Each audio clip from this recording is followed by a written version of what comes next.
조금 늦었지만 우리 10월 전국 연합평가 문제 같이 풀어보도록 하겠습니다.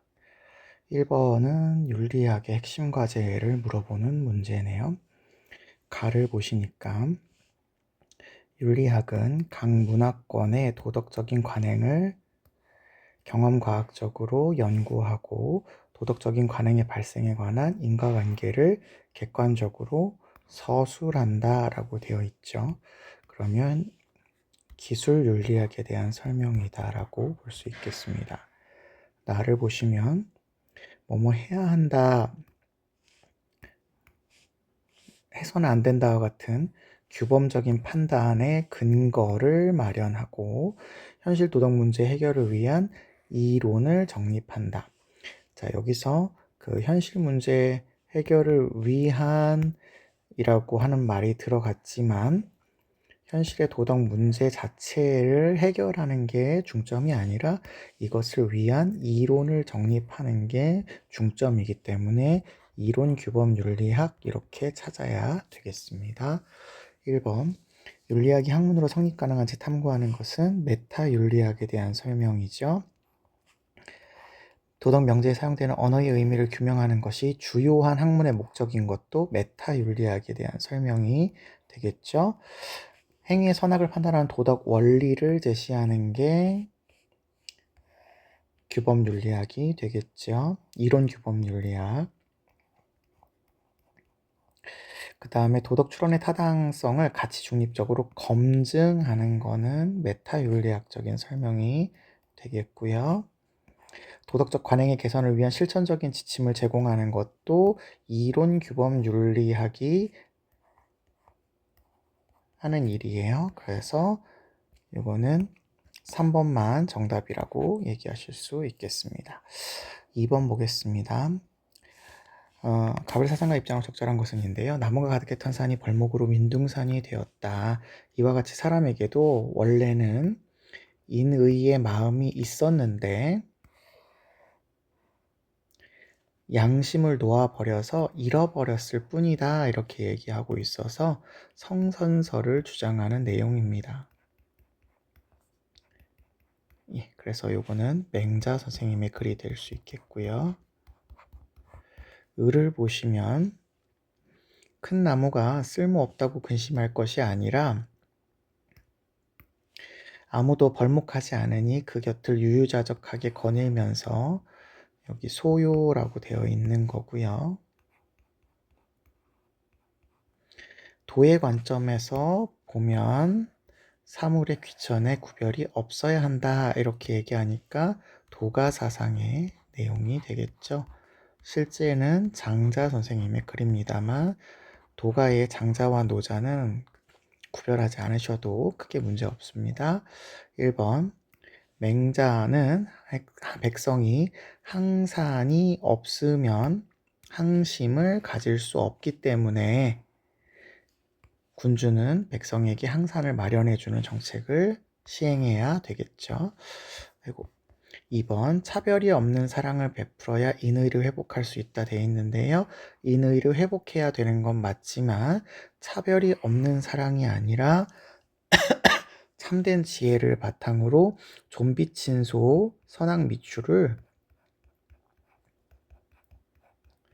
구별하는 사랑을 인이라고 보셔야 되겠죠. 그래서 틀렸고요. 인위에 얽매이지 않아요. 인위에 얽매이지 않는 걸 우리가 무위 이렇게 얘기할 수 있겠고 정신적인 자유로움은 도의 상태에서 얻을 수 있는 거니까 이게 정답이 되겠네요. 감각으로는 도를 인식할 수 없어요. 맞습니다. 감각으로 도를 인식할 수 없어요. 근데 여기를 감각으로 인식한다고 했으니까 이게 틀렸고요. 도를 따를 때 이상적인 인간이 될 수 있다라는 표현은 맞습니다. 5번 지식을 쌓아서 시비를 명확하게 분별할 수 있는 것은 맹자 선생님과 같은 유교 사상가고요. 도가 사상은 지식을 쌓는 것이나 시비를 분별하는 것을 모두 좋아하지 않고요. 도에 관련한 자연에 관련한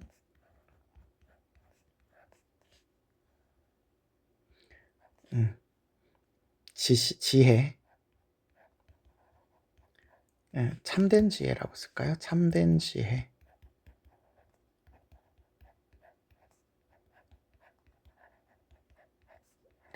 얻어야 된다고는 얘기를 할 수가 있겠습니다. 그래서 장자 선생님의 이야기는 아니다라고 보시면 되겠어요. 3번 보겠습니다. 다음을 주장한 사상과 입장으로 적절한 것만을 보기에서 있는 대로 고른 것은 이라고 되어 있습니다. 시민불복종이 나왔네요. 정치적인 권력을 가진 다수자에게 제시되는 겁니다. 정치적인 권력을 가진 다수자에게 제시되는 거지, 시민 불복종하는 자들이 직접적으로 정치의 변혁을 시행하는 것은 아닙니다. 그래서 정의의 원칙에 의해 정당화되고 정치적인 행위다. 정치 권력을 가진 사람에게 호소하니까요. 여기 정의의 원칙은 다수의 정의관이 될 거고요. 다수의 정의관에서 정의의 원칙 중에서 차등의 원칙은 제외가 되죠.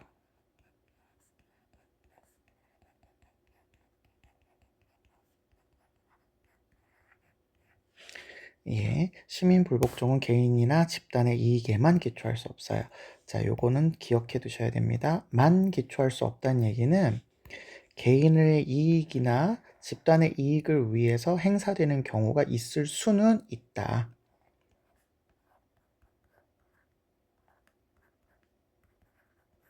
언제냐면 다수의 정의관에 일치할 때, 개인의 이익이나 집단의 이익에 의한 기초로 심의불복종이 가능하죠. 밑에도 있네요. 공유된 정의관에 의거하게 되는 경우에는 가능하다라고 해서 공유된 정의관이 기준이라고 보시는 분은 롤스 선생님이 되시겠습니다. 기억력, 시민불복종은 경제체제의 효율성을 침해한다는 이유로 제약될 수 없다라고 되어 있는데, 시민불복종을 하는 이유는 체제의 효율성과 안정성을 위함입니다. 이것을 법이나 제도가 해치고 있다라는 걸 알리기 위해서 하는 것이기 때문에 이것의 침해가 일어난다면 시민불복종이 제한될 수 있다고 보셔야 되겠어요. 그 다음에 니은 시민불복종은 위법한 행위입니다. 위법한 행위 맞습니다. 그래서 처벌을 감수하는 거죠. 하지만 시민불복종은 아까도 이야기했지만 체제를 안정시키고 효율적으로 돌아가게 하는 원리예요. 그래서 이거 맞는 것이 되겠고요. 디귿 시민불복종을 통해서 다수자에게 소수자의 요구를 숙고 오랫동안 고민해봐 라고 촉구, 요구하는 행위가 시민 불복종이지 요게 불가능하지 않습니다. 리을 시민 불복종에 따른 처벌을 감수, 아까 처벌 감수 나왔고요. 의지에 의해서 법에 대한 충실성이 표현될 수 있다. 그렇죠. 법이라고 하는 건 지켜서 체제가 잘 돌아가게 해야 해라는 충실성을 우리가 처벌을 감수하겠다라는 의지로 표현을 하고 있는 겁니다. 그래서 정답은 니은과 리을인 4번이 정답이 될 수 있을 것 같아요. 4번 보겠습니다. 다음 토론의 핵심 쟁점으로 적절한 것은 이에요. 성관계는 성인들의 자발적인 동의를 전제로 상호 피해를 주지 않을 때 도덕적으로 정당화해야 됩니다. 이런 조건에 성관계의 도덕적 정당화에 필요한 조건은 없습니다. 이렇게 얘기를 하고 있네요. 그렇다는 거는 이분은 자발적인 동의 그리고 상호 피해를 주지 않을 때 이것 말고는 다른 정당화의 제약이 필요 없다라고 하는 약간 자유주의적인 관점에서의 그런 성과 사랑의 관계를 얘기하고 계신 분이죠. 그런데 을은 성관계에서의 자율성의 원칙과 해악금지의 원칙이 준수되어야 하긴 하지만 여기 또 있네요. 출산, 양육의 책임을 야기하고 결혼한 부부 안에만 이루어져야 정당하다라는 조건을 제시하고 있어서 을은 보수주의적인 관점에 해당할 수 있겠습니다. 그 다음 거 읽어보면 성관계는 출산과 양육의 책임을 발생시킬 수 있지만 이것도 가능하다는 거죠. 이렇게 하는 것도 가능하긴 하지만 미혼의 성인들도 그러한 책임을 질 수 있고요. 결혼을 조건으로 한 성관계를 제약하는 것은 성에 대한 자기결정권을 지배하는 거다. 네, 이렇게 이야기하고 있으셔서 보수주의가 주장하는 내용도 허용을 할 수 있지만 그것이 제약의 조건으로서 도덕적인 기준이 될 수는 없다. 이렇게 얘기하고 있습니다.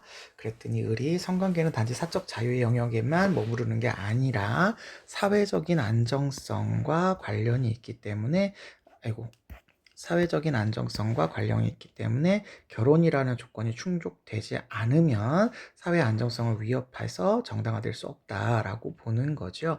그래서 보수주의와 자유주의 관점에서 지금 토론을 하고 계시는 거예요.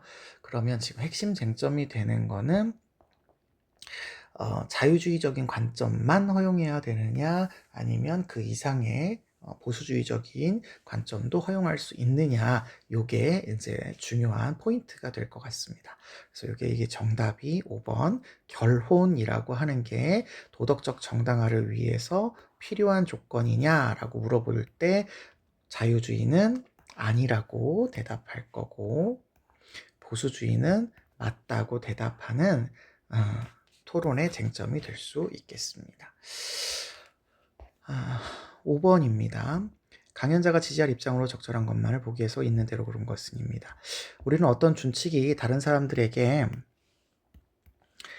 규정적으로 명령하는 대신에 그 준칙이 일반적인 보편성을 가질 수 있는지 다른 사람과 논의를 해서 이 규칙이 일반적인 보편성을 가질 수 있게 해야 된다. 이렇게 얘기해서 이분은 논의하는 과정을 중시하는데 그 논의하는 과정을 상호작용을 의사소통이라고 부른답니다.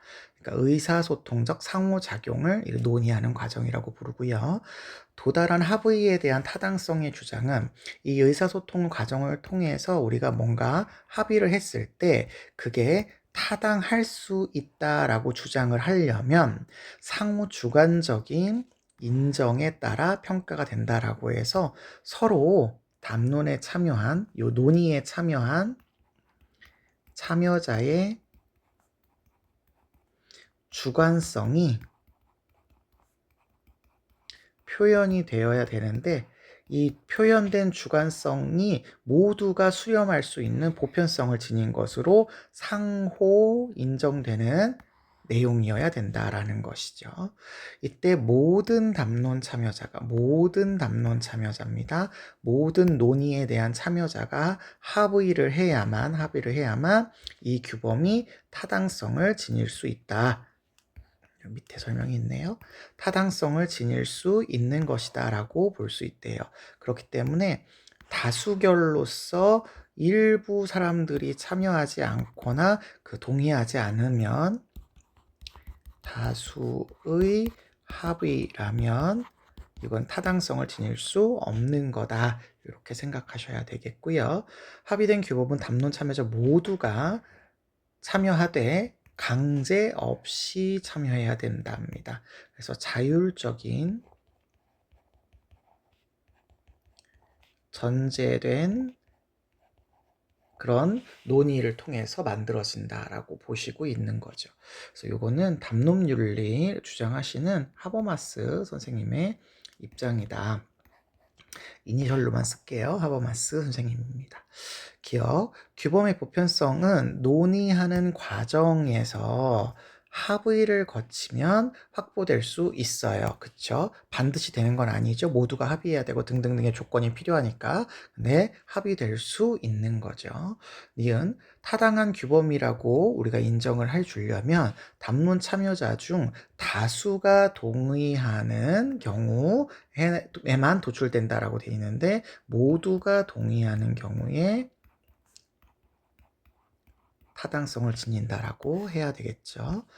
디귿 담론 참여자의 자율성에 대한 존중심, 아까 강제로 이루어질 수 없다라고 이렇게 되어 있죠. 자율성에 대한 존중을 바탕으로 해서 전제로 해서 이루어져야 타당성을 얻을 수 있겠습니다. 리을 정당성을 확보하기 위해 담론 참여자는 주관적인 의견을 제시할 수 있어야 되겠죠. 있어야 되는데 여기 지향한다고 했으니까 틀렸고, 그 주관성이 모두의 합의를 이끌어내는 상호 주관성으로 나타나서 보편화되어질 수 있어야만 되겠죠. 그래야 모두가 합의하겠죠. 그래서 리을은 틀린 답이라서 정답은 2번으로 찾아주시면 되실 것 같습니다. 예, 다음 문제를 보실까요? 6번입니다.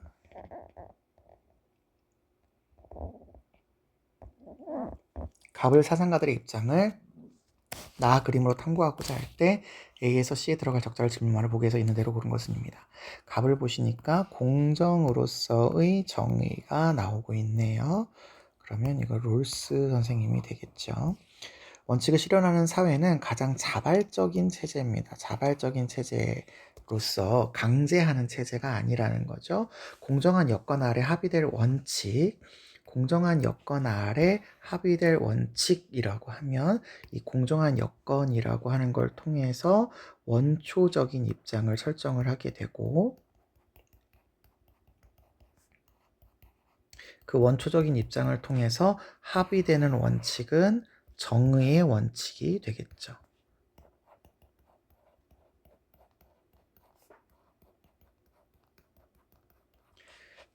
실현하는 사회, 그 정의 원칙이 이제 사회 속에서 법이나 제도로 구체화적으로 되어서 실현되는 사회에서 구성원들이 받게 되는 책무, 의무가 있대요. 의무는 이거는 결국 내가 합의한 스스로가 부과한 것이라고 표현하고 있으십니다. 그래서 자발적인 체제야, 이렇게 설명을 하시네요.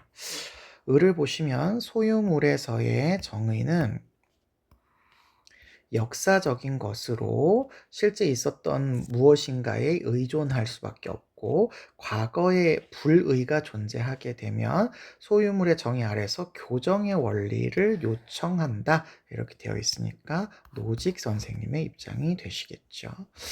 자, 그러면 노직과 롤스를 비교하는 문제다, 이렇게 보시고 A부터 보시면요. 기본권의 차등적인 분배는 사회 불평등의 완화를 목적으로 할 때만 정당화된다. 자, 기본권과 관련된 롤스의 정의의 원칙은 첫 번째 원칙입니다. 평등한 자유의 원칙이라고 해서 사람들이 누려야 될 기본적인 권리는 평등하게 누려야 한다. 이게 첫 번째 원칙이에요. 그런데 지금 이게 차등적인 분배라고 되어 있죠. 이게 차등적인 분배라고 하면 제약이 되어서 누구는 많이 누리고 누구는 적게 누릴 수 있다, 이런 얘기인데, 이게 제약 자체는 가능합니다. 가능하지만 그게 목적이 사회적 불평등을 완화하는 목적이라면, 사회적 불평등을 완화하기 위한 목적은 차등의 원칙이나 공정한 기회균등의 원칙, 요 원칙이 사회 경제적인 불평등을 허용하는 원칙이기 때문에 이 아이의 목적으로 첫 번째 원칙인 평등한 자유의 원칙을 제약하는 것은 가능하지 않다, 이렇게 얘기하셔야 돼서 롤스가 동의할 수 없다라는 말로 여러분이 기억해 두셔야 되시겠습니다. 그래서 기억은 틀렸고요. 노직 선생님은 당연히 사회적 불평등을 완화해야 된다라는 목적을 설정하지 않습니다. 그래서 해당될 수 없고요. 니은 정의의 원칙은 사회 내의 기본 구조에 대한 모든 합의를 규제해요. 맞습니다. 사회가 돌아가게 만드는 모든 합의를 이 정의의 원칙에 의해서 규제를 하고 있는 것이 이제 바람직한 사회다라고 보고 있죠. 그래서 이거 맞는 거다, 이렇게 보시면 되겠고요. 공정한 최초의 상황, 아까 원초적인 입장 말씀드렸고요. 타인의 이익에 무관심한 인격, 타인의 이익에 무관심하고 자기 이익에만 관심이 있다. 이게 원초적인 입장이죠. 정의의 원칙의 합의가 이루어지죠. 그래서 정의의 원칙의 탄생이 됩니다. 그래서 이거 맞는 표현이 되겠고요. 리을, 정형적인 분배 원리는 필연적으로 재분배를 초래한다. 그렇죠. 정형적인 분배 원리는 개인의 자율성과 소유권을 침해하죠. 여기 있네요. 개인의 소유 권리를 침해합니다.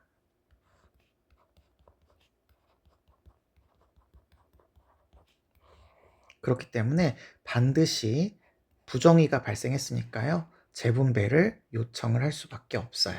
그래서 요거 맞는 거다. 이렇게 오시면 정답이 니은, 디귿, 리을 이렇게 되겠습니다. 7번 볼게요. 갑을 사상가들의 입장으로 가장 적절한 것은입니다. 갑을 먼저 보시면 자본주의에서 노동자는 부를 생산할수록 더 가난해지고 상품을 많이 생산할수록 자신은 더 값싼 상품이 된대요. 소외된 노동이 그래서 발생을 하게 되면 인간으로부터 그의 본질을 소외시키는 문제가 생겨난다라고 해서 노동 소외, 인간 소외 이런 현상을 초래하는 마르크스 선생님의 입장이 되시겠죠. 그에 비해서 국가 안에는 세 계층이 있는데 저마다 제의를 하게 되면 올바른 국가가 된대요. 여기 올바른이라고 하는 한글식 표현이 나왔지만 이걸 한문식으로 바꾸면 정의가 되죠. 그래서 정의로운 국가가 된대요. 그래서 정의로운 국가가 되려면 다른 계층의 일에 간섭하지 않고 저마다 제의를 하는 것입니다. 이렇게 얘기하시는 거고요. 개인의 영혼 안에 있는 부분들이 각자 제의를 해야 요 올바른 사람, 다른 말로 정의로운 사람이 된다. 라고 해서 정의에 관련해서 이렇게 얘기하시는 분은 플라톤이 되겠습니다. 1번 생산수단의 공유. 네, 마르크스는 생산수단의 공유를 주장하지요. 노동의 본질을 실현하는 데 기여할 수 있습니다. 그렇습니다. 생산수단을 공유하는 사회가 이루어졌다라고 하는 거는 이제 공산주의 사회가 도래했다라는 거고요. 공산주의 사회가 도래하면 노동의 본질을 실현하게 됩니다. 자아실현과 같은 노동의 본질을 실현하게 되지요. 1번이 정답이네요. 2번 진정한 노동은 노동자 자신을 상품으로 인식하게 하면 안 되죠. 상품이 아니라 노동자가 주체가 되셔야 되겠습니다. 3번 플라톤은 누구든지 자신이 원하는 직업에 종사하는 것이 아니라 타고난 성향에 따라서 성향에 따라서 덕을 지니고 있을 때 덕에 따라서 이제 분배가 이루어지죠.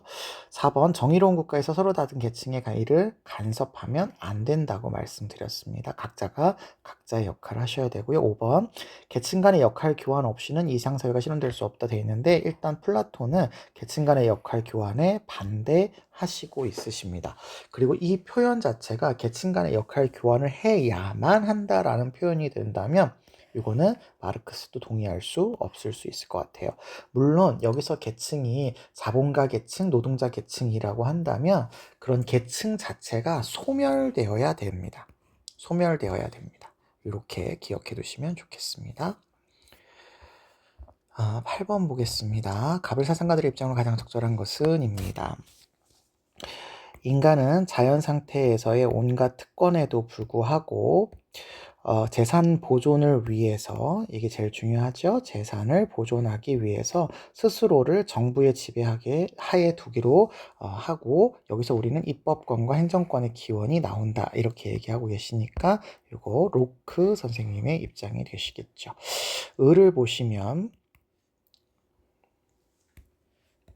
인간은 본래 자유를 사랑하고 타인을 지배하기를 좋아한다 이렇게 되어 있어서 이 타인 지배라는 게 약간 부정적이잖아요. 성악설의 기원, 근간을 두고 있는 표현이다. 이기적이다. 성악설 틀리진 않지만 이기적이다라는 표현이 좀 더 좋을 것 같습니다. 예, 그래서 인간은 자기 보존을 위해서 전쟁 상태인 자연 상태, 자연 상태를 전쟁 상태로 보면 홉스라고 말씀드렸죠. 벗어나서 국가 안에서 스스로를 구속하게 된다라고 해서 여기 구속하는 건 내가 사회계약을 맺어서 동의했기 때문에 이렇게 스스로 구속한다라는 표현을 쓰는 거죠. 1번 보겠습니다. 로크는 국가의 최고의 권력은 입법권으로 표현이 됩니다. 물론 국가 최고의 권력은 주권이에요. 주권이지만 이 주권에 표현되는 방식이 입법권이기 때문에 이렇게 얘기할 수 있고요. 입법권에 대해서 제한이 정당한 경우가 없다 되어 있는데요. 이 입법권은 주권을 표현하는 방식이어야 되기 때문에 개인의 사회계약 목적, 재산권을 보호해주고 자연권을 보호해준다라는 그런 이유로 제한될 수 있어요. 다른 표현으로 이야기하면 공익을 위해서.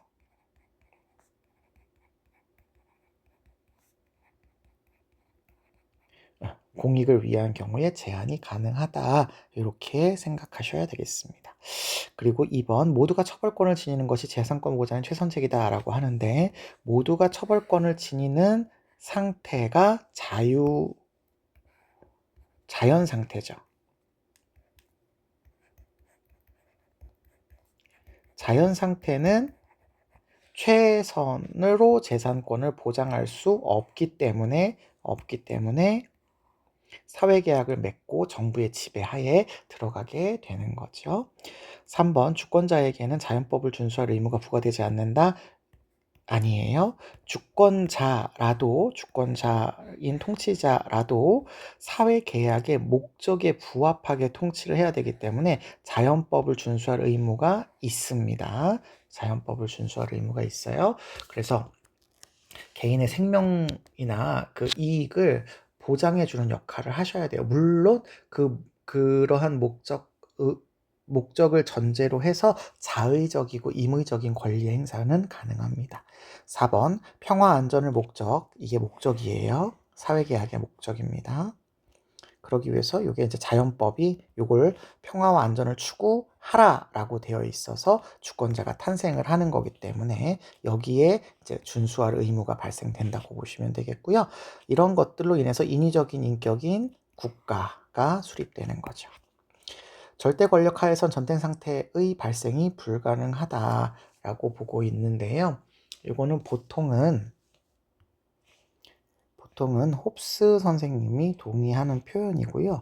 로크는 절대 권력과 그 다음에 시민사회가 공존할 수 없다, 양립할 수 없다 라고 보고 있어서 시민사회가 양립할 수 없으면 전쟁 상태가 발생하겠다 이렇게 얘기를 하고 있으셔야 되겠습니다.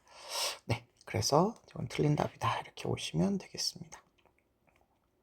정답은 4번 되어 있고요. 9번 보겠습니다. 갑을 사상가들의 입장으로 가장 적절한 것은 입니다.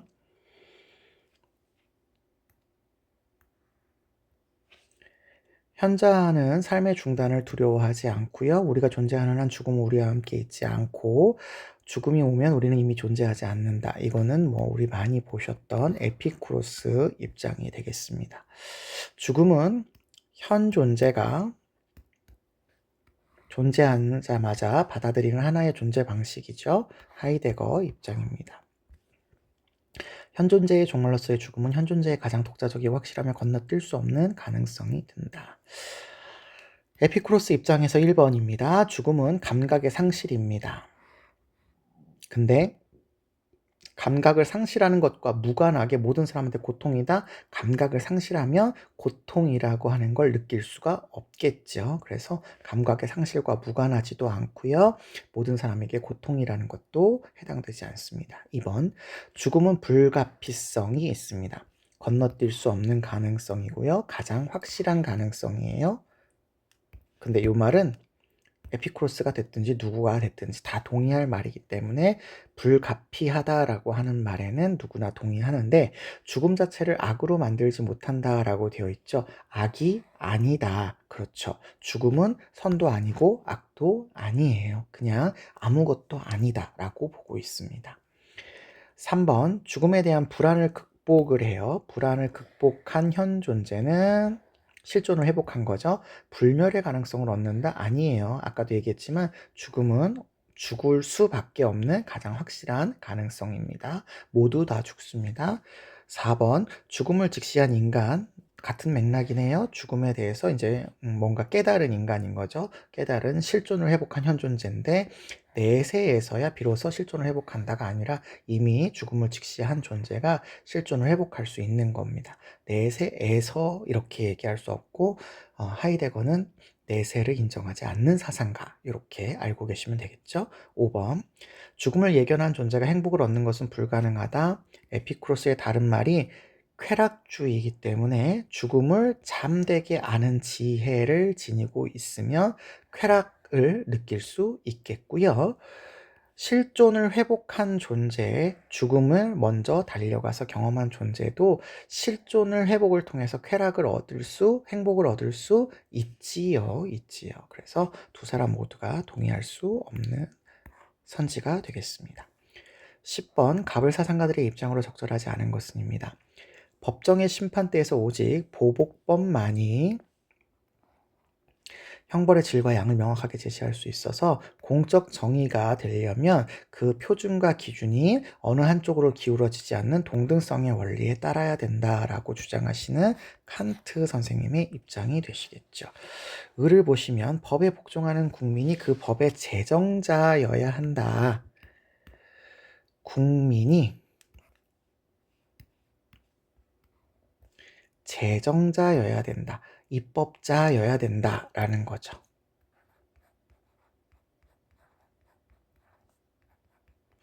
네.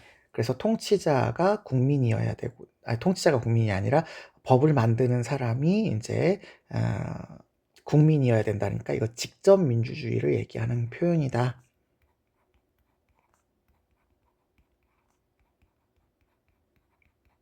네, 이렇게 생각해 주시면 루소가 되겠죠. 계속이요. 범죄자는 자신의 죄로 인해서 조국에 대한 반역자이고 배신자, 계약을 어긴 사람, 파기한 사람이기 때문에 그렇죠. 그러므로 범죄자는 시민이 아니라 계약을 파기한 사람이니까 적이다. 이렇게 해서 처벌을 받는다라는 루소의 입장이 되시겠습니다. 1번 칸트는 살인자라도 생득적 인격을 상실하지 않죠. 그렇기 때문에 수단으로만 취급받아서는 안 됩니다. 맞네요. 1번은 맞는 답이 되겠습니다. 그 다음에 2번 사형받아야 할 행위를 의욕해. 사형을 의욕한 게 아니라 사형받아야 할 행위를 의욕해서 사형이라고 하는 형벌을 받는 것. 요게 응보주의죠. 그렇기 때문에 요거는 정의에 어긋나지 않고 정의롭다. 이렇게 얘기할 수 있어야 되겠습니다. 3번 루소는 사회계약에 근거할 때 살인자는 자신이 살인을 저지른 국가에서 존립할 수 없다. 자신이 살인을 저지른 국가에서 살인자는 계약을 파기한 존재입니다.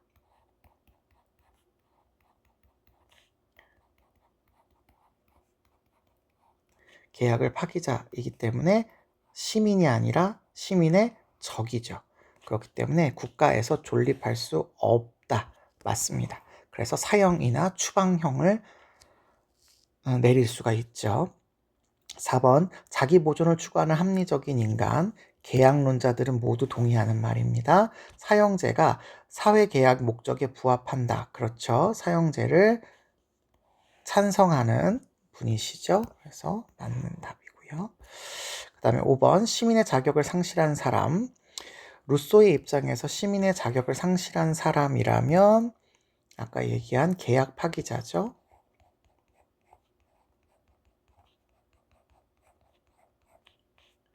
자에게 내릴 수 있는 형벌은 오직 사형이다? 아니죠. 사형이 아닐 수 있겠습니다. 예, 그래서 루소가 해당되지 않는 거고요.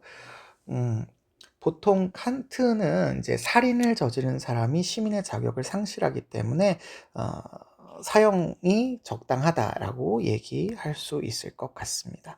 그렇지만 어쨌든 을이 틀렸기 때문에 5번은 정답이 될 수 있다. 이렇게 보시면 되겠습니다. 11번 볼게요.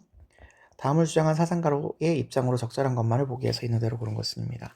현대 기술은 인간의 힘이 자연에 미치는 범위와 인간 세계의 양적, 질적 변화를 가져왔어요.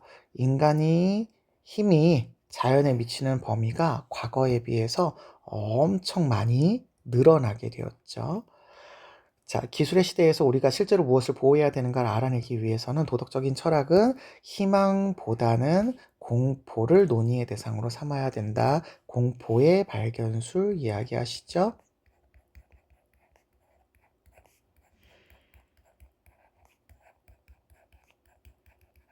그러면 요나스 선생님이 되시겠네요. 네.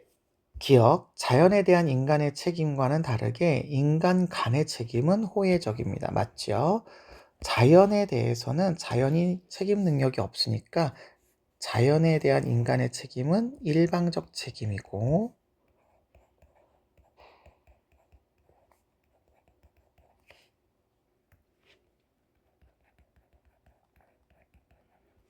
인간들끼리는 책임 능력이 있으니까 호혜적 책임이죠. 그 다음에 니은, 기술에 대한 평가를 활용할 때 결과를 배제하고 개발 의도에 근거해서 이루어져야 되느냐? 아니죠. 이 결과가 가져올 위험성, 공포가 논의의 대상이 되셔야 되겠죠. 그래서 사후적 책임, 인과적 책임을 강조하시고 뿐만 아니라 사전적이고 예방적인 책임까지 모두 강조하시고 있으셔야 됩니다. 배제 틀렸어요. 그 다음에 기술을 가치 중립적으로 바라보지 않고서는 기술이 초래할 악을 인식하는 것이 불가능하다.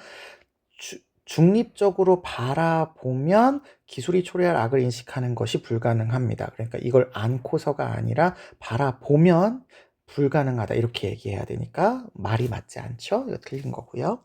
그래서 가치, 개입, 윤리적인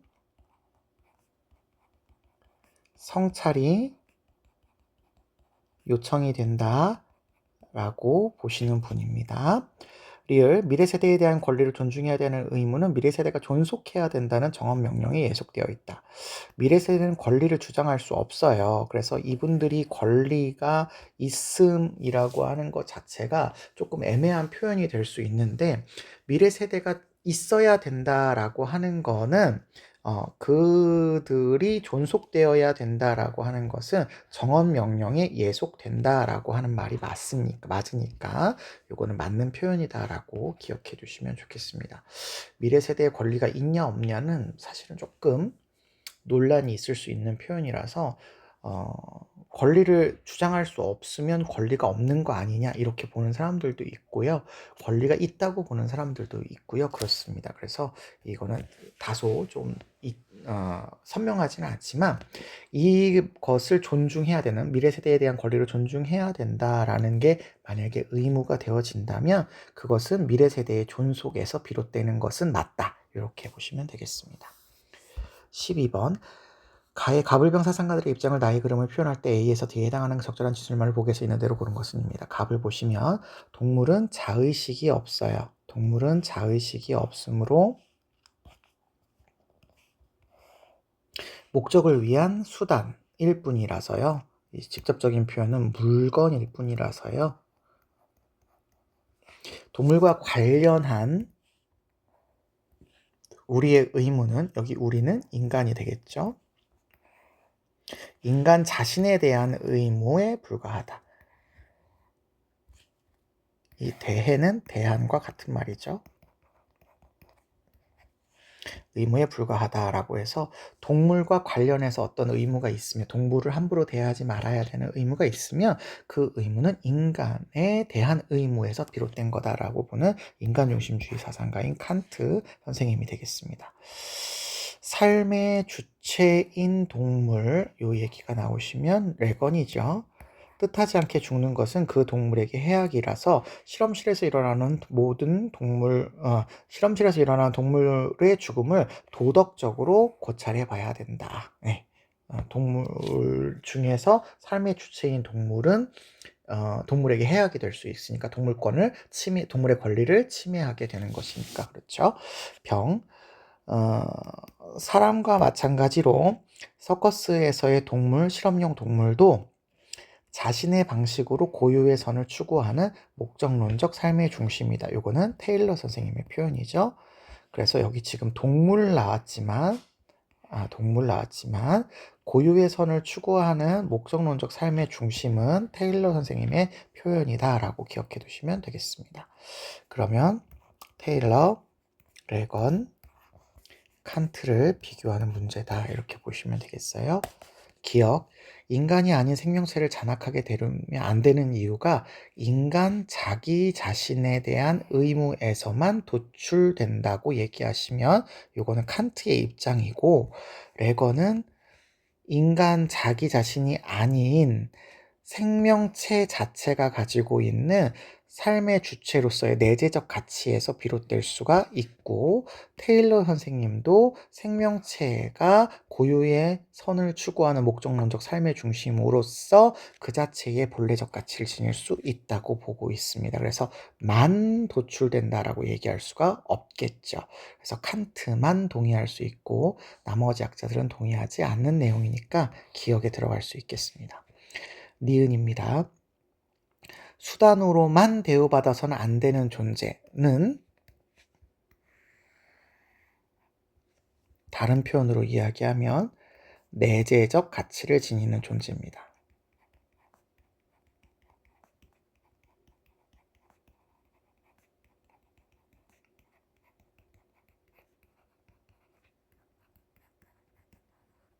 그러면 칸트한테서는 인간이고요. 레건한테서는 삶의 주체고요. 테일러한테서는 목적론적 삶의 중심입니다. 이분들이 이제 내재적 가치를 지녔어요. 그런데 이 존재들에게 도덕적인 지위를 지닐 수 있다라고 이야기하네요. 도덕적인 지위는 칸트는 인간에게 있고요.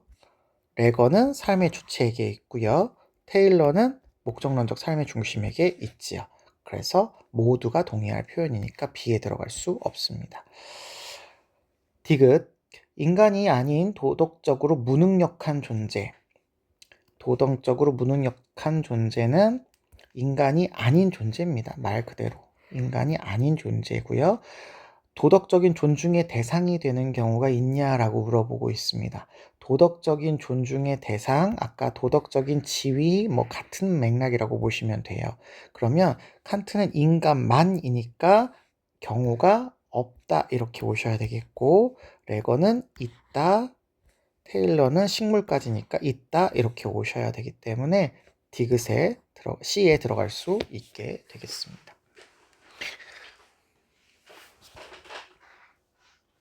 그 다음에 리을요. 인간의 가치 평가로부터 독립된 가치, 이것도 내재적 가치를 의미하죠. 내재적 가치를 의미하고요. 이걸 지닌 개체라면 그 개체 행위는 도덕적인 판단의 대상이 아니다. 인간의 행위는 도덕적인 판단의 대상이 될 수 있죠. 여기에 삶의 주체에 인간이 들어가잖아요. 인간이 들어가면 인간의 판단이 도덕적인 판단이 될 수 있어야 되고요. 여기에도 인간이 들어가죠. 인간의 행위는 도덕적인 행위의 판단의 대상이 될 수 있어야 되기 때문에 모두가 동의할 수 없는 대답이 될 수 있을 것 같습니다. 그래서 정답은 1번 기억과 디귿만 정답이라고 보시면 되겠네요. 13번 보겠습니다. 가의 주장을 나의 그림으로 나타낼 때 기억에 대한 반론의 근거로 가장 적절한 것은 이고요. 동물 실험은 동물 권리를 침해하는 행위이므로 라는 근거를 통해서 허용될 수 없다고 이야기하고 있습니다. 그러면 여기 동물의 권리를 침해하는 행위는 허용될 수 없다. 그래서 동물 실험은 허용되면 안 된다. 그러면 지금 요 얘기가 들어가면 되겠죠. 동물 실험이 동물의 권리를 침해하는 행위다. 이렇게 들어가시면 되는데 요거에 반론을 골라라 라는 거니까 동물 실험은 동물 권리를 침해하지 않는다. 이런 얘기를 찾으시면 되는 거니까 5번. 동물은 자율성이 없으므로 권리를 지닌 존재가 아니다. 요걸 찾으시면 되겠습니다. 14번 가겠습니다. 다음을 주장한 사상가의 입장으로 가장 적절한 것을 보기에서 있는 대로 골라라 라고 되어 있습니다. 종교적 관점에서 우주는 암호가 되고요. 종교적인 인간에게 식물의 이름 속에서 생명과 창조의 신비, 청춘과 불사의 신비가 계시된대요. 여기 신비라고 하는 성스러움이 계시된다라는 겁니다. 그래서 성스러운 것으로 간주되는 모든 수목은 성스러운 것이 될 수 있다는 거고요. 식물의 모범적인 형상인 원형, 신의 어떤 성스러움의 원형을 구현하고 있다는 사실로 인해서 그 특권적인 지위, 성스러운 수목이 될 수 있는 거죠. 네, 요거는 엘리아데의 주장이 되시겠습니다. 그래서 자연물의 성스러움이 표현이 되어지고 있기 때문에 성스러운 자연물이 될 수 있다라는 성과 속의 조화를 강조하신 분입니다. 기억, 성스러운 것과 세속적인 것은 현실에서 공존할 수 없다가 아니라 성스러움이 세속적인 것에 드러날 수 있다고 보시고요. 니은, 성스러움이 드러나는 사물은 그 자체로 초월적인 신이다. 신이 성스러움이고 이 신이 사물이라고 하는 피조물에 드러난 것이지 그 자체가 사물은 아니죠. 그 자체가 신이 아니죠. 자, 그 다음에 디귿, 종교적인 인간은 사물을 통해서 드러나는 성스러움을 숭배합니다. 그렇죠. 성스러운 수목을 우리는 숭배할 수 있게 되는데 그 이유가 그 사물 자체가 성스럽기 때문은 아니고 성스러움이 드러난 사물이기 때문에 숭배하는 겁니다. 리을, 사물은 특수한 양식으로 성스러움의 양태가 나타날 수 있습니다. 맞죠? 특수한 양식으로 어떤 양식인지는 모르겠지만 창조의 신비, 생명의 신비, 청춘과 불사의 신비 이런 양식으로 성스러움의 양태가 나타날 수 있게 됩니다. 그래서 정답은 5번 이렇게 찾으시면 되겠습니다. 15번 다음을 주장한 사상가 입장에서 문제 상황 속에 A에게 조언할 내용으로 가장 적절한 것을 고르시랍니다. 우리가 무엇을 해야 하는지를 제시해 주는 건 오직 고통과 쾌락뿐이다. 이 문장은 좀 기억해 두시라고 했고 이 문장의 원래적인 표현은 우리 마음속에 군주가 두 명이 있는데 고통이라는 군주와 쾌락이라고 하는 군주가 있다. 이렇게 얘기하시는 경우는 제가 벤담이라고 말씀을 드렸죠. 공동체의 행복을 증가시키는 경향이 감소시키는 경향보다 클 경우 공리의 원칙에 일치한다라고 해서 공리주의의 기본적인 입장을 주장하신 분이니까 벤담이 되시겠습니다. 문제 상황을 보시니까요. 오케스트라 단장인 A는 뛰어난 실력에도 불구하고 단원들과 불화로 오케스트라를 떠났던 연주자를 재영입하고자 한다. 그런데 대다수의 단원들이 이를 반대하고 있어서 고민 중이다. 이렇게 얘기를 하네요. 벤담의 입장을 고르시면 됩니다. 자기 이익을 최우선적으로 고려해라 라는 건 이기주의죠. 이거는 공리주의가 아닙니다. 물론 공리주의에서도 개인의 이익을 고려하긴 합니다만 개인의 이익이 최우선은 아니죠. 단원들의 의사가 아니라 단장의 권위를 중시해라. 이 권위를 기준으로 결정하는 게 아니죠. 다수에게 이익이 되느냐를 기준으로 결정합니다. 오케스트라 전체 다수에게 가져올 이익과 손해를 총합 계산해서 결정해라. 이게 공리주의가 되겠습니다. 다수의 의견이 항상 옳아 아니에요. 시민불복종에도 얘기했지만 다수의 의견이 진정한 다수의 이익과 부합하지 않을 수 있습니다. 항상 옳지 않아요. 그 자체로 선한 행위는 없습니다. 가언 명령이기 때문에 조건에 따라서 결과적으로 이제 선이 될 수 있는 것이지 그 자체로 선한 행위라는 것이 있을 수 없습니다. 16번으로 넘어갈게요. 가불사상가의 입장으로 가장 적절한 것입니다. 평화 상태는 상호 간의 계약 없이는 보장될 수 없다. 계약이 필요하다라는 것이죠. 각국의 자유와 영원한 평화, 영구 평화이죠. 실현을 목표로 하는 평화 연맹이 있어야 된다. 이런 얘기 칸트 선생님이 하고 계시는 거 아시죠? 이 계약이 이제 개인에게는 보편적인 정언 명령의 규칙으로 나오게 되는 거고, 그리고 국내에서는 국내법, 국제에서는 국제법, 세계 시민에게 있어서는 세계 시민법, 이렇게 나오는 거죠. 그래서 다 이 평화는 이성의 명령으로서 해도 되고 안 해도 되는 게 아니라 평화는 우리가 추구해야만 하는 정언 명령에 따른 행위가 됩니다.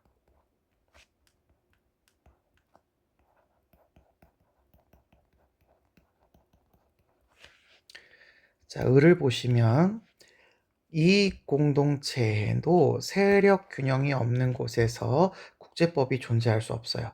자, 국제법이 존재할 수 없다는 거는 국제법 자체가 없다는 얘기가 아니라 국제법의 효력이 발생되지 않는다라는 맥락으로 생각해 주셔야 됩니다.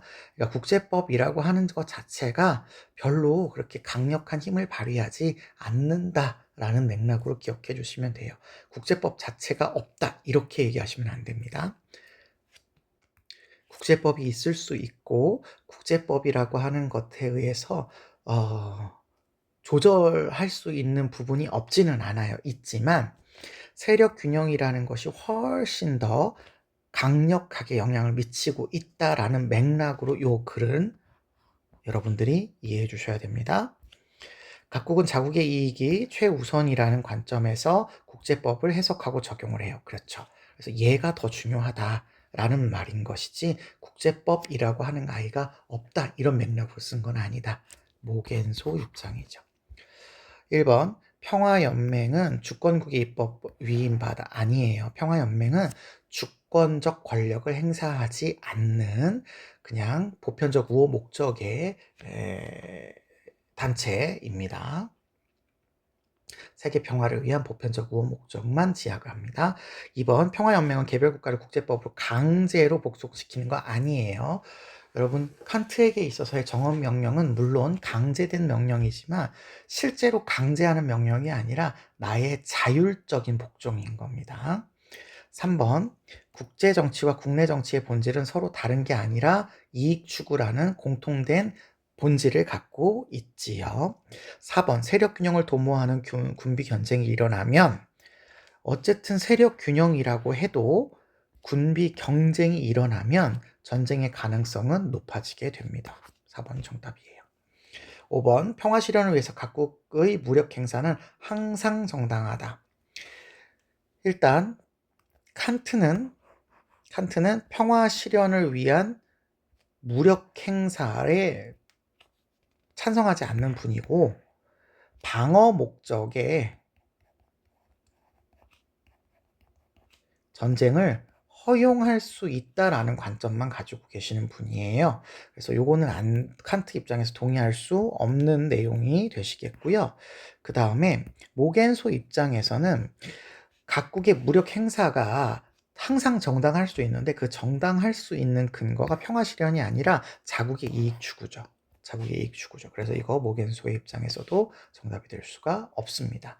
그래서 이거 틀린 답이라고 보시면 되겠어요. 정답은 4번이고요. 17번입니다. 다음의 칼럼의 입장에서 지지할 견해로 가장 적절한 것은 입니다.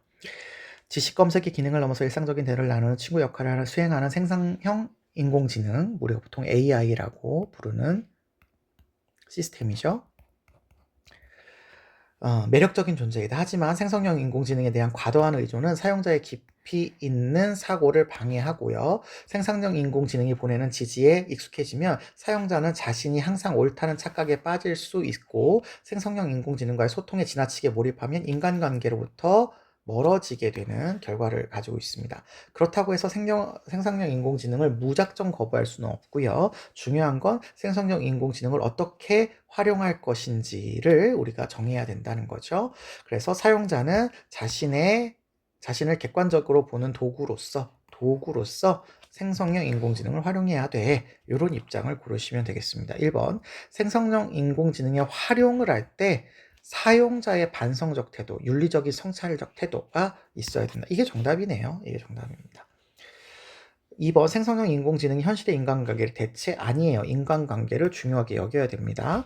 생성형 인공지능이 수단이 아닌 목적, 수단으로서 도구로서 우리가 사용해야 된다는 얘기를 하고 있는 거고요. 그 다음에 생성형 인공지능의 기능은 정보 탕생을 하는 것에만은 아니죠. 여러 가지로 쓸 수 있습니다. 그 다음에 5번 생성형 인공지능은 유해함으로 사용이 전면금지도 아니죠. 도구로서 쓸 때 우리가 어떻게 쓸 건지 고민해 봐야 된다. 이런 얘기인 거죠. 18번입니다. 나의 입장으로 적절한 것은 이에요. 패스트 패션은 최신 유행에 따른 옷을 저렴하게 제공한다는 생산 방식으로 소비자의 기호를 충족해주지만 막대한 양의 탄소를 배출하기에 기후변화를 가속케 하는 문제를 지니고 있습니다. 이를 해결하기 위해서는 패스트 패션 제품에 대한 정부의 규제가 필수적이다. 이렇게 얘기하네요. 나를 보시니까 패스트 패션 생산에 대한 정부의 규제는 실효성이 있음에도 불구하고 실효성이 있답니다. 이런 맥락에서는 가하고 공통점이죠. 소비자의 선택권을 침해한다. 이게 좀 차이가 있는 것 같아요. 바람직하지 않다. 그러면 결국 나는 정부의 규제를 반대하는 거죠.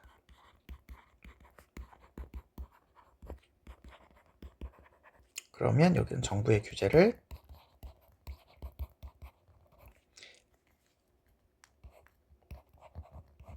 찬성하는 입장이고요. 네. 계속요. 소비자는 윤리적 신념에 따라서 슬로우 패션 운동에 참여하는 것과 같은 가치 소비를 실천해서 가치 소비, 우리가 보통 윤리적 소비 뭐 이렇게 얘기하는 거라고 보시면 되겠습니다. 패스트 패션이 초래할 기후 문제를 해결해 나가야 된다. 이렇게 얘기하고 있습니다. 둘 다 기후 문제를 고려해야 된다라고는 보고 있어요. 1번. 패스트 패션의 확산은 소비자 욕구의 충족을 방해한다라고 되어 있는데요. 여기 소비자의 기호를 충족하게 해준다라고 되어 있죠. 방해하지 않습니다. 의복 생산의 방식은 제도적 규제 없이 개선되어야 된다가 아니라 정부의 규제가 필수적이다라고 되어 있죠. 3번 소비자에 대한 소비에 대한 윤리적인 성찰은 기후 문제 해결에 기여할 수 있다. 그렇죠. 문제 해결에 기여해야 된다. 이게 3번이 정답이고요. 4번 패스트 패션에 대한 정부 정책은 어떤 효과도 없다. 아니죠. 여기 실효성이 있다라고 이렇게 얘기하고 있습니다. 틀렸고요. 소비 행위의 가치는 경제적 효용만으로 평가된다. 그렇지 않는 거죠. 지금 여기 기후변화 문제, 환경 문제 이런 것들을 지금 신경 쓰고 있으시니까 경제적 효용만으로 얘기하는 거 둘 다 아니다. 이렇게 보시면 되겠습니다. 19번 보겠습니다. 가불 사상가들의 입장으로 적절한 것은 입니다. 원조의 목적은 고통받는 사회가 자신들의 문제를 합당하고 합리적으로 관리할 수 있도록 도와서 질서정연한 국제사회의 구성원이 되도록 하는 것이라서요. 질서정연한 국제사회의 구성원인 만민은 고통받는 사회를 원조해야 될 의무가 있어 라고 보시는 롤스의 입장이 되시겠죠. 을을 보시면 도덕적으로 그에 상하는 중요한 일을 희생하지 않았을 때 막을 수 있는 극단적인 빈곤이 있다면 이라는 전제가 있다면 가언 명령이죠. 이러한 빈곤을 마땅히 막아야만 한다. 원조의 책무는 이익평등 고려의 원칙에 의해서 이루어져야 된다라고 해서 싱어 입장이고요. 공리주의적인 관점을 지니고 있고 결과주의적인 관점에서 계산을 해봐야 된다. 이렇게 고려하고 있으십니다. 1번 롤스는 원조의 대상의 빈곤이 해소되어야만 원조가 중단된다? 아니죠. 원조가 중단되는 건 요거죠. 국제사회의 질서정연한 구성원이 되도록 하는 것이지 빈곤의 해소에 있지 않습니다. 고통받는 사회가 질서정연한 사회가 되는데 필요한 부의 정도는 사회마다 다를 수 있어요. 그래서 부를 기준으로 원조하지는 않죠. 사회마다 다를 수 있기 때문에 이게 기준이 아닙니다. 2번이 정답이네요. 3번 각 개인의 부의 불균등으로 인해 필연적으로 원조의 의무는 규정된다. 아니에요. 부는 불균등해도 돼요. 원조의 의무는 다수의 이익 증진 때문에 생겨나는 것이지 불균등 때문에 생겨나는 게 아닙니다. 4번 원조 대상이 처한 정치적인 상황이 공리적인 이익 증진을 가져오지 않는다면 원조의 의무의 이행이 유보될 수 있지요. 유보될 수 있죠. 그래서 정치적인 상황의 고려가 필요하다고 보십니다. 5번 원조의 목적을 달성하기 위해서 원조 대상에 대한 강제력의 행사는 정당화된다라고 했는데요. 싱어도 강제력을 행사하는 것은 정당하지 않고요. 롤스도 강제력을 행사하는 건 정당하지 않다라고 두 사람 모두 얘기해야 됩니다. 정답은 2번입니다. 20번 가벨 사상가들의 입장으로 적절한 것만을 보기에서 있는 대로 고른 것은입니다. 아름다운 것은 동물적이면서도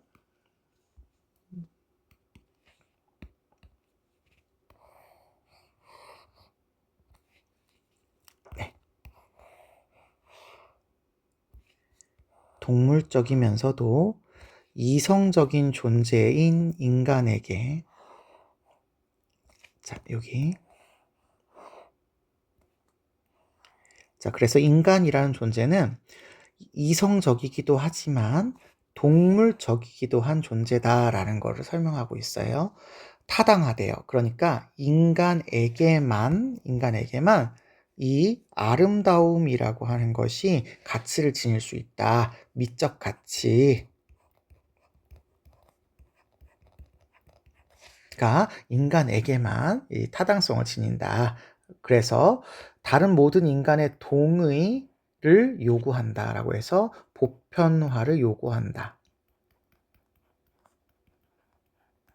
미적인 것은 아름다운 것이나 미적인 것이나 한글식 표현, 한문식 표현인 겁니다. 똑같은 표현이고요. 색깔 바꿀게요.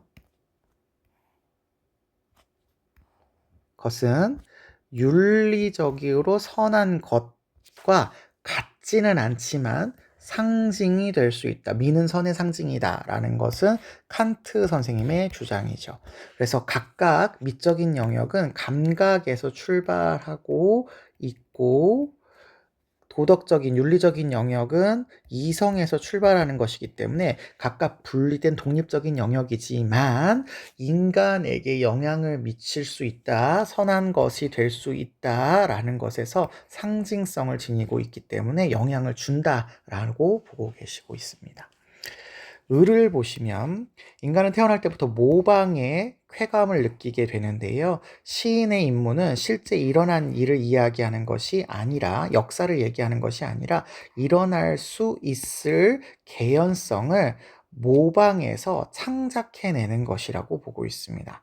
그러니까 실제 생활에서 일어날 수 있는 여러 가지 것들을 그대로 쓰는 사실적인 학문적으로 사실적으로 쓰는 게 아니라 모방해서 창작하는 예술 활동이라고 보는 거죠. 이거는 아리스토텔레스 입장이 되겠습니다.